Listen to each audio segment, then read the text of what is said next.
السلام عليكم، تحية طيبة ليكم وين ما كنتوا بالشمس الساطعة والسما الصافية. نبداو لا فيديو تاع اليوم، ان شاء الله تكونوا بخير وصحتكم بخير والناس اللي تحبوها واللي تعزوها كامل يكونوا بخير وصحة وعافية يا رب. ونبداو لا فيديو تاع اليوم بالطلة الزينة والباهية اللي عرفتوني بها في بداية القناة. اليوم راح تكون اخر طلة، سبحان الله جا نهار اللي راح نرحل وراح نودعها انا وانتوما.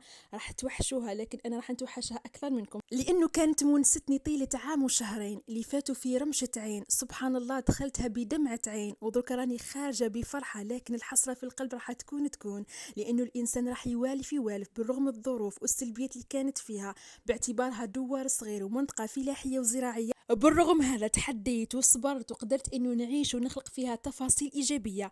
فالحمد لله على كل حاجه ربي عطاها لنا في الدنيا هذه، لانه اللي يخلق ما يضيع. اي حاجه نتمنوها باذن الله راح تجي في الوقت المناسب والظرف المناسب.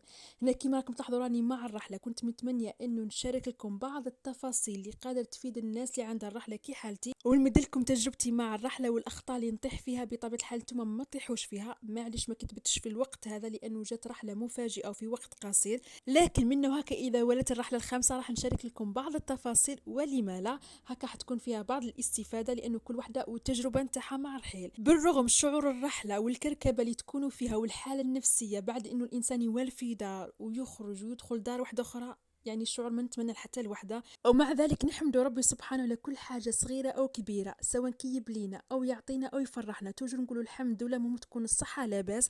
لهذا في بعض الأحيان ربي يعطينا واحد النعم لكن ما نحسوش بها. انت يزناكي في دارك ودويرتك حلالك، سواء كانت صغيرة أو كبيرة، في دوار ولا في مدينة، خادمتها ولا ما كيش خادمتها، معليش مهم تكون دويرتك حلالك، راح توصلك انت والعائلة نتاعك. لأنه كي تخبطي ولا وليداتك يعيطوا ولا يلعبوا ما كان حتى واحد راح يجي يطبطب عليك الباب.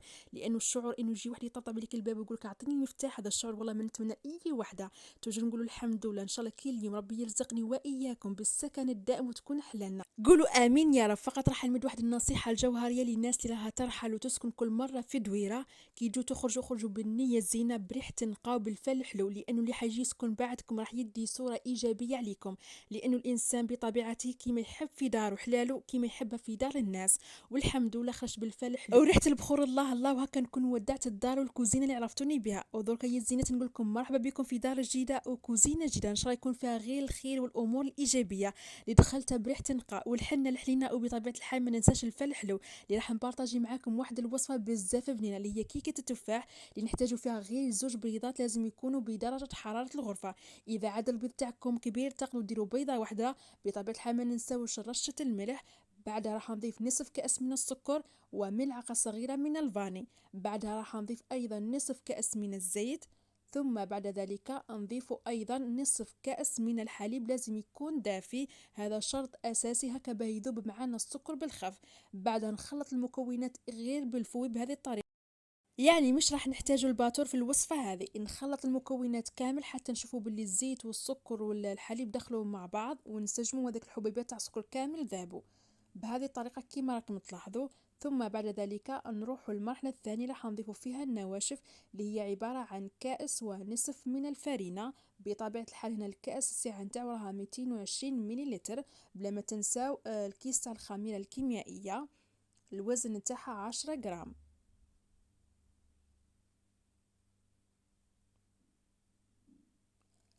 نغربلهم هكا بهدف انه نتحصلوا على مزيج يكون خفيف ما في حتى حبيبات او تكتلات.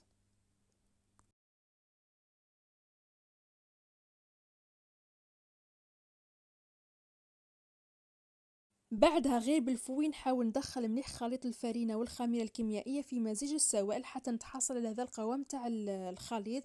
يعني كما راكم تلاحظوا ما يجي خفيف ما يجي ثقيل، يعني يجي في المتوسط. نخلوه جانبا. ثم بعد ذلك نجيبوا البلا اللي راح يدخل الى الفرن. بطبيعه الحال ما تنساوش الورق الطهي ضروري في الوصفه هذه. انا كما راكم تلاحظوا نعطيكم هذه التدبير بهدف انه نتحصل على ورق الطهي يكون في شكل دائري. نطوي الورقه بهذه الطريقه ونستعين بالمقص، يعني الطريقه راها موضحه في الفيديو.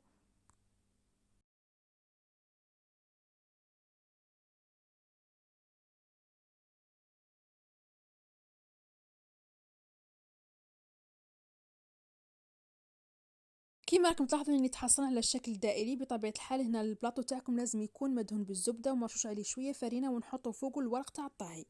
ثم بعد ذلك نجيب الخليط اللي خلطناه قبل، يعني يكون ارتاح مدة دقيقتين. كما راكم تلاحظوا يعني شفتوا باللي القوام تاعو كان شويه خفيف في الاول، دوك راه ثقال.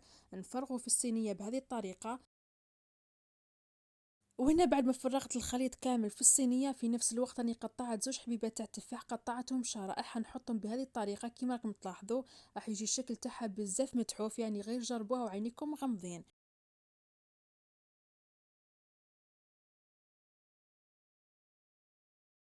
وفي الاخير راح نضيف حوالي زوج ملاعق كبيره من الزبيب، لانه على بالنا كامل باللي الزبيب يتماشى مليح مع التفاح وعنده فوائد كبيره، يعني سواء للصغار او الكبار. لهذا توجو نحاول ندخلوه في الحلويات، يعني راح يمدلها قيمه غذائيه ما شاء الله.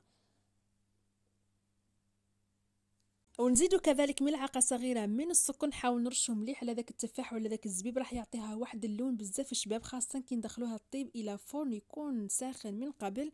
بعد هنا بعد ما طابت الكيكه نتاعنا كيما راكم تلاحظوا جات واحد الكيكه، واش نقول لكم الريحه اللي راها تفحف في الكوزينه جات بزاف بنينه، يعني كيكه خفيفه اسفنجيه. هنا كلمسه نهائيه راح نضيف لها لاجولي، تقدروا تضيفوا هنا المعجون كما تقدروا تضيفوا العسل. وايضا تقدروا تستغنوا على الامور هذه، واذا متوفر عندكم توبينغ كراميل تقدروا ديروا كلمسه نهائيه، راح يمد لها واحد الذوق خطير في البنات، تجيكم بزاف بنينه.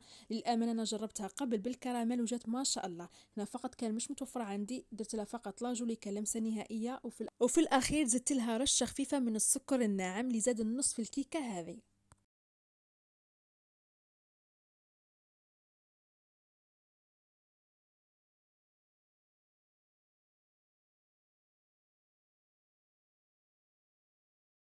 وهنا نقسم معاكم الكيكه كيما راكم تلاحظوا جات خفيفه خفيفه ما شاء الله، يعني غير جربوها وعينيكم غمضين. والبنه ما نحكي لكمش، اللي شهيتك شهيتك في الجنه. وهذه هي الكيكه اللي درت بها الفالح للكوزينه الجديده، ان شاء الله تكون عتبه مربوحه عليا وعلى القناه، وتكون فيها غير الخير والامور الايجابيه. بالوصفه الحلوه هذه نكون وصلنا الى نهايه الفيديو، ان شاء الله يكون عجبكم لا فيديو وعجبتكم الوصفه ونالت اعجابكم واستحسانكم. اذا فعلا عجبكم يلا فرحوني بذاك الجام والتعليق شباب كيما نتوما، وبارطاجيو القناه مع الحباب والعزاز اللي عندكم، هكا حتى تقبل لمتنا وعائلتنا. يلا نتلاقاو في فيديو جديد ووصفه جديده، في امان الله، سلام.